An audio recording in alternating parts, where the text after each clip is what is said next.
Fala galera do canal São Paulo em Família, trazendo para vocês o pós-jogo de São Paulo 2, Flamengo 1. Uma boa tarde aí, Ronaldo. Boa tarde, Felipe, pessoal. É isso, o improvável aconteceu, né? Conseguimos aí uma vitória que pouca gente ou quase ninguém acreditava, né, que fosse acontecer, ou pelo menos não da forma que foi, ainda mais depois não só do momento em que vivemos, mas da circunstância em si, né? Nós começamos perdendo o jogo, né? Então não é o. Não que o São Paulo nos últimos anos não tenha sido um time mais aguerrido, né? De buscar muitas viradas, né? Sim. Mas nós estávamos jogando contra o campeão da América aí, né? O vice-campeão do mundo aí, né? Então foi uma coisa que deixou a gente bastante feliz, né? Pelo atual momento. Quais suas considerações da partida aí, mano? Bom, primeiro, boa tarde, Felipe, boa tarde a todos.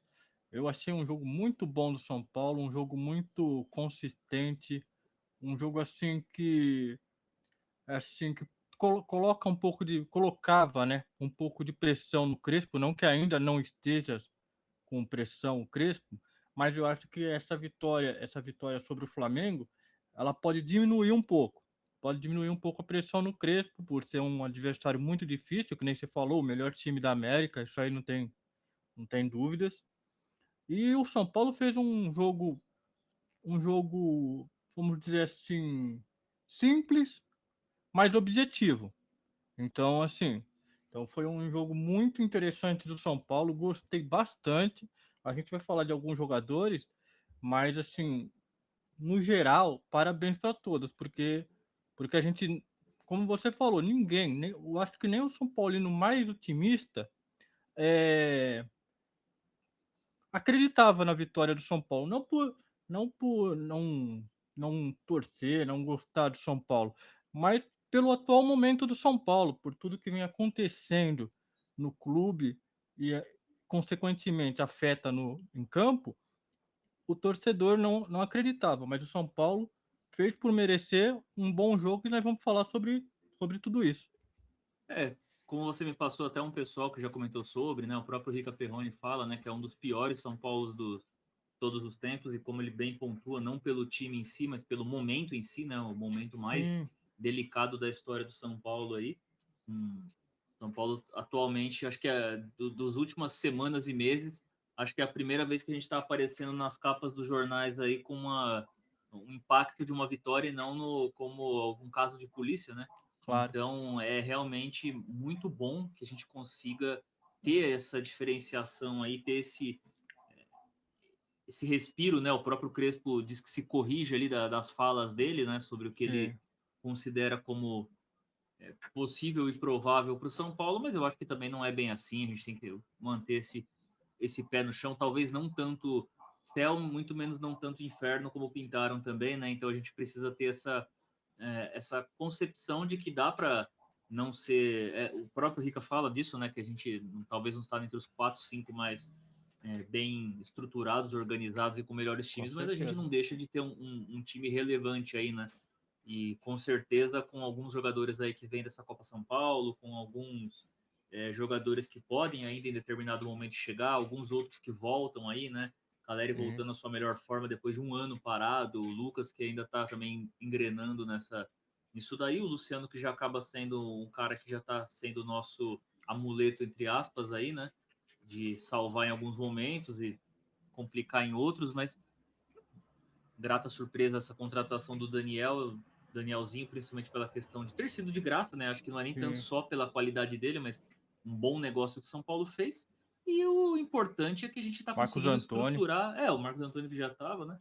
E a gente consegue minimamente estruturar um time para, pelo menos, aí passar uma tranquilidade para a torcida esse ano, que eu acho que nenhum torcedor também está buscando nenhum. Não precisamos ganhar A, B ou C aí de campeonato. Não, a gente precisa fazer um campeonato, precisa fazer um ano tranquilo, sem passar vergonha. Acho que é isso que o torcedor quer hoje, né?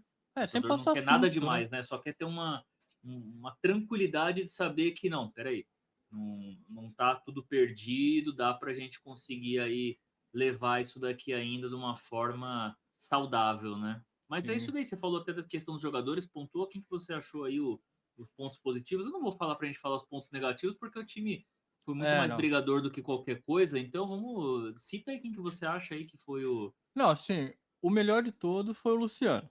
um gol e uma assistência, isso aí é muito, muito, muito bom mesmo. E até com o gol que ele fez, ele chegou a 104 gols pelo São Paulo. Isso aí é uma coisa muito, muito relevante para o Luciano, né? Aí, fora o Luciano, eu gostei do Danielzinho e Marcos Antônio, uma dupla de volante muito boa.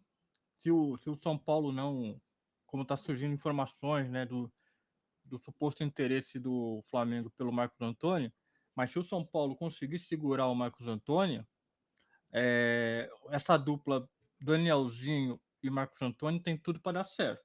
Eu acho que é uma dupla muito boa. Gostei também do Enzo Dias, foi muito bom ele ter lá pela lateral esquerda.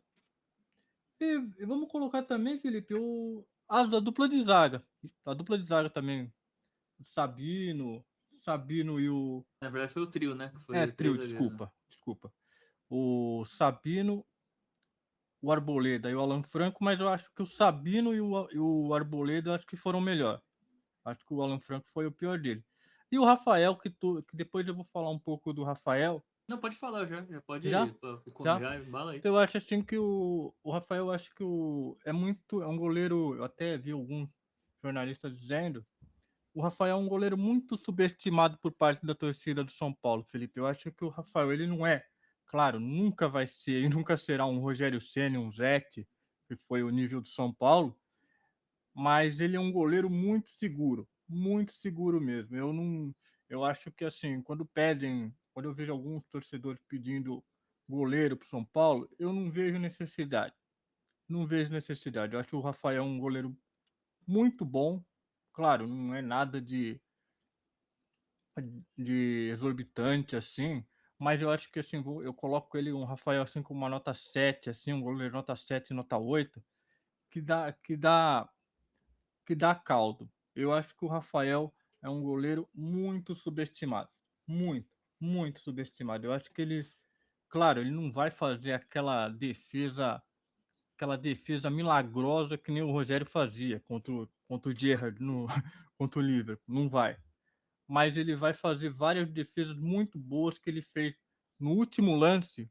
No último lance acho que foi, eu não lembro se foi cabeçada. Foi uma cabeçada. Foi cabeçada, né? Do jogador do Flamengo, mas assim, ó, ele pegou no milímetro. Eu acho que, por exemplo, se aquela cabeçada, se ele não dá aquela espalmada, já era. Era gol e empate. Então eu acho o Rafael um goleiro muito subestimado. Mas muito subestimado. Eu acho um goleiro muito bom pro atual momento do São Paulo. Eu acho que não tem necessidade assim. Eu não vi necessidade, por exemplo, do São Paulo ter ido atrás do Coronel. Eu não, sinceramente, eu não. Nada contra o Coronel, que eu nem conheço direito. Mas eu não teria gasto dinheiro com ele. Eu acho que o Rafael é um bom goleiro pro nível do São Paulo atualmente. Aí. É isso. Aí teve a polêmicazinha ali do pênalti, né? Acho que ambos Sim. concordamos que não foi nada, né? Não, foi nada Então não. é isso. Vamos acreditar aí. Vamos ver agora nessa retomada de reta final de Paulistão e São Paulo, pelo menos aí, volta aí com essa confiança já um pouco melhor aí e segue, né? O importante é a Sim. gente seguir. Mas é isso, pessoal. Obrigado pela companhia de vocês aí. Não esqueçam de se inscrever, deixar um comentário aí também. Deixa o like se achar necessário. E ficamos pro próximo jogo aí, as próximas notícias que sejam só sobre o futebol do São Paulo, né? Tomara Deus. Falou, pessoal. Falou, Felipe.